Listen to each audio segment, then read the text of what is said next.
અમદાવાદના SG highway પર બેફામ ડમ્પરોનો કહેર જોવા મળી રહ્યો છે। રોંગ સાઈડમાં ડમ્પર હંકારી અકસ્માત સર્જાવાની ઘટના સામે આવી છે।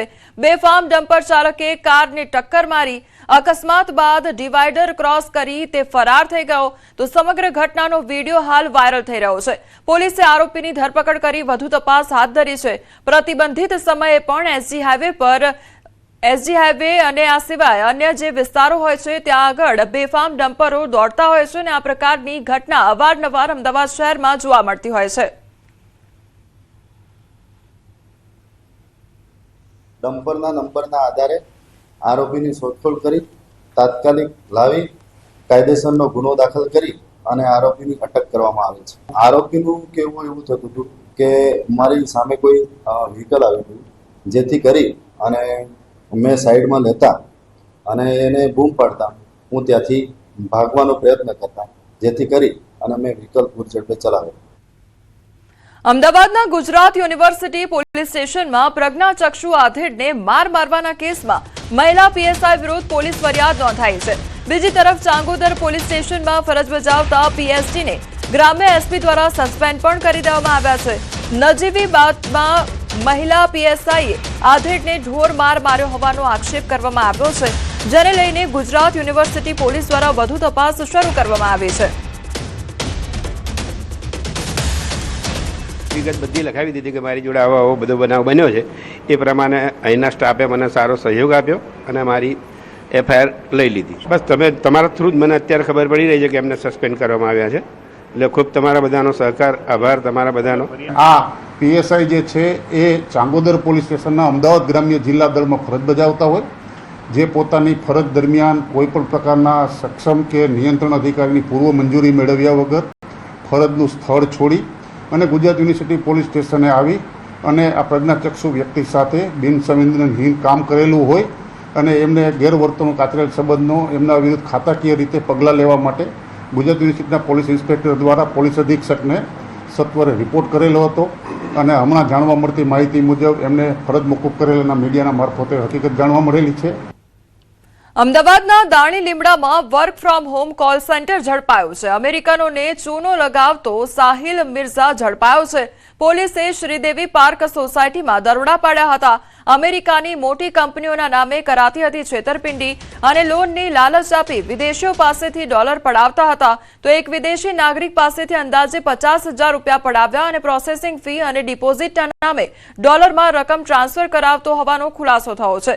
પોલીસે આરોપીની ધરપકડ કરી વધુ તપાસ હાથ ધરી છે, તો આરોપી છેલ્લા 2 વર્ષથી પોતાના જ ઘરમાં ચલાવતો હતો કોલ સેન્ટર। પોલીસે લેપટોપ, મોબાઈલ અને રાઉટર સહિતનો મુદ્દામાલ કબજે કર્યો છે। ગ્રુપમાંથી એ લોકોને ટેલિગ્રામમાંથી વોટ્સઅપ ગ્રુપમાં ડાયવર્ટ કરતા હતા। તેમાં બધા વર્ચ્યુઅલ નંબરથી લોકો એ ગ્રુપમાં જોડાયેલા હતા અને એ ગ્રુપમાં એ લોકોને આ પ્રકારનો ડેટા બધો મળતો હતો કે જે લોકોના બેંકના સિવિલ સ્કોર જે કહેવાય એ બહુ ઓછો હોય એ લોકોનું લિસ્ટ આ લોકો મેળવતા હતા અને એવા લોકોને આ લોકો કોન્ટેક્ટ કરતા હતા લોન આપવા માટે કે તમારો સિવિલ સ્કોર વધી જાય એ માટે તમારે સિક્યુરિટી ડિપોઝિટ અને ઇન્સ્યોરન્સ કરાવવાનો રહેશે, એમ કરીને એમની પાસેથી અમુક નાણાં $100, $500 એ રીતે નાણાં એ લોકો મેળવતા હતા અને આ રીતે ફ્રોડ આચરતા હતા। સુરતના વેસુમાં ચપ્પુ બતાવી લૂંટ ચલાવવામાં આવી તો મોલમાં સેલ્સમેનને લિફ્ટમાં બંધક બનાવી લૂંટ ચલાવવામાં આવી। પોલીસે સીસીટીવીના આધારે આરોપીની ધરપકડ કરી છે। આરોપીએ 17,500ની લૂંટ આચરી હતી। ઝડપાયેલ આરોપી સામે લૂંટ, ખંડણીના અનેક ગુનાઓ નોંધાયેલા છે, તો આરોપી પાસા હેઠળ પણ સજા ભોગવી ચૂક્યો હોવાનો ખુલાસો થયો છે। અન્ય 2 આરોપીઓની શોધખોળ હાથ ધરવામાં આવી છે।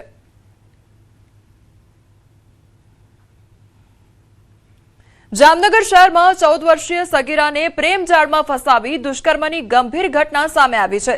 સગીરા ગર્ભવતી બનતા સમગ્ર મામલો પ્રકાશમાં આવ્યો હતો। આ અંગે સિટી એ ડિવિઝન પોલીસ સ્ટેશનમાં ફરિયાદ પણ નોંધાઈ છે, જે બાદ પોલીસે પાડોશમાં રહેતા 23 વર્ષીય શબ્બીર અબ્બાસ મહૂદની ધરપકડ કરી છે। હાલ પોલીસે આરોપીના રિમાન્ડ મેળવવા સહિતની વધુ કાર્યવાહી હાથ ધરી છે। તેને પેટમાં દુખાવો થતો હોય ને સરકારી હોસ્પિટલ લઈ જતા ત્યાં તેને ગર્ભ રહેલો જણાયું કે બાબતની આગળની પૂછપરછ કરતા જે આ કામના આરોપી છે જેનું નામ છે શબ્બીર અબ્બાસ મહૂદ, જે સગીર વયની છે તેની સાથે ફ્રેન્ડશિપ કરી તેની સાથે બળજબરીપૂર્વક શરીર સંબંધ બાંધી અને આ પ્રકારનું કૃત્ય કરેલું હોવાનું એમના દ્વારા ફરિયાદ આપવામાં આવેલી છે। તેને સિટી એ ડિવિઝન પોલીસ સ્ટેશનના સ્ટાફ દ્વારા અટક કરી અને હાલ આગળની પોલીસ રિમાન્ડ માટેની કાર્યવાહી હાલ કરવામાં આવી રહી છે. ઉનામાં 13 વર્ષીય સગીરા પર દુષ્કર્મ આચરવામાં આવ્યો હોવાનો કિસ્સો સામે આવ્યો છે. આરોપીએ સગીરા સાથે મિત્રતા કેળવી એકાંતનો લાભ ઉઠાવી કૃત્ય આચર્યું હતું તો આ પાપનો ઘડો ત્યારે ફૂટ્યો જ્યારે સગીરા સુરત ખાતે તેના મામાના ઘરે ગઈ અને પેટમાં દુખાવાની ફરિયાદ બાદ હોસ્પિટલ ખસેડવામાં આવી. તબીબી તપાસમાં સગીરા 18 અઠવાડિયાની ગર્ભવતી હોવાનો ખુલાસો થતા પરિવારના પગ નીચેથી જમીન સરકી ગઈ હતી. આરોપીએ સગીરાને લગ્નની લાલચ આપીને વારંવાર દુષ્કર્મ આચર્યું હોવાનું સામે આવ્યું છે. સમગ્ર ઘટનાની જાણ થતાં પોલીસે તાત્કાલિક નરાધમની ધરપકડ કરી લીધી છે. ચોંકાવનારી બાબત તો એ છે કે આરોપી પોતે પરિણીત છે અને તેની પત્ની પણ હાલ 3 મહિનાની ગર્ભવતી છે. છતાં આ હેવાને માસૂમ બાળાની જિંદગી બરબાદ કરી નાખતા સમગ્ર પંથકમાં ભારે રોષ જોવા મળી રહ્યો છે. પ્રશાસન દ્વારા આરોપી વિરુદ્ધ પોક્સો સહિતની કડક કલમો હેઠળ ગુનો નોંધી આગળની કાયદેસરની કાર્યવાહી હાથ ધરવામાં આવી છે. સગીરાને લલચાવી પોસલાવી અને એની સાથે લગ્નની લાલચ આપી અને આ દુષ્કર્મ અવારનવાર કરેલું છે એ બાબતે ગુનો દાખલ કરી અને ઉના પોલીસ સ્ટેશન ખાતે હાલમાં તપાસ કરવામાં આવી છે. આરોપીને પણ હાલમાં રાઉન્ડ અપ કરી દેવામાં આવે. ગુજરાતમાં ચોમાસાના આગમનને લઈ મોટું અનુમાન લગાવવામાં આવી રહ્યું છે. હવામાન નિષ્ણાંત અથરિયા શેટ્ટીનું અનુમાન સામે આવ્યું છે. 23 જૂન આસપાસ ગુજરાતમાં થશે ચોમાસાની એન્ટ્રી. મુંબઈમાં 10 અને 11 જૂને પહોંચી શકે છે ચોમાસું, તો 13 જૂન આસપાસ પણ સર્જાશે અનુકૂળ સ્થિતિ. અને કેરળ બાદ હવે ગુજરાતમાં મેઘરાજા ક્યારે પધરામણી કરશે તેની રાહ જોવાઈ રહી છે. ત્યારે હવામાન નિષ્ણાંત અથરિયા શેટ્ટીએ આગાહી કરી છે કે ગુજરાતમાં ચોમાસાના આગમનની પ્રબળ શક્યતાઓ 20 જૂન બાદ જ જોવા મળી રહી છે. આગામી 10 અને 11 જૂને ચોમાસું મુંબઈ સુધી પહોંચવાની સંભાવના છે. વધુમાં અથરિયાએ ઉમેર્યું કે વધુ પડતી સંભાવના 23 જૂન આસપાસ ચોમાસું ગુજરાત પહોંચે તેવી છે.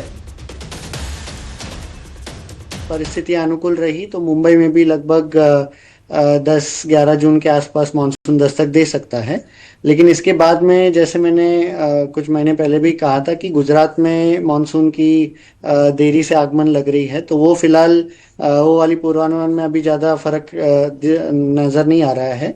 और क्योंकि एक बार ये वाला जो मानसून का सर्ज आया है ये एक बार तटीय महाराष्ट्र तक पहुंचेगा, फिर उसके बाद में वापस धीमे पड़ जाएगा. तो इसलिए गुजरात की जो आगमन है वो सामान्य से लगभग 5-6 दिन की देरी से लेकर चल सकते हैं. ऑनसेट का एक सिस्टम यानी एक ऑनसेट वॉर्टेक्स बोलते हैं जिसे, जो खासकर जब मानसून के आगमन के समय होती है तो पश्चिमी तट के पास में वॉर्टेक्स से बनती है और ये धीरे धीरे मानसून के जो हवाएं हैं उनको ऊपर की तरफ उत्तर की तरफ खींचती है. तो રાજકોટ શહેરના સાંઢિયા પુલ પ્રોજેક્ટને લઈને મોટા સમાચાર સામે આવ્યા છે. મહાનગરપાલિકાએ મુખ્ય કોન્ટ્રાક્ટર ચેતન કન્સ્ટ્રક્શન તેમજ પ્રોજેક્ટ મેનેજમેન્ટ કન્સલ્ટન્ટને કારણદર્શક નોટિસ ફટકારી છે. તાજેતરમાં મેયર ડોક્ટર નેહલ શુક્લે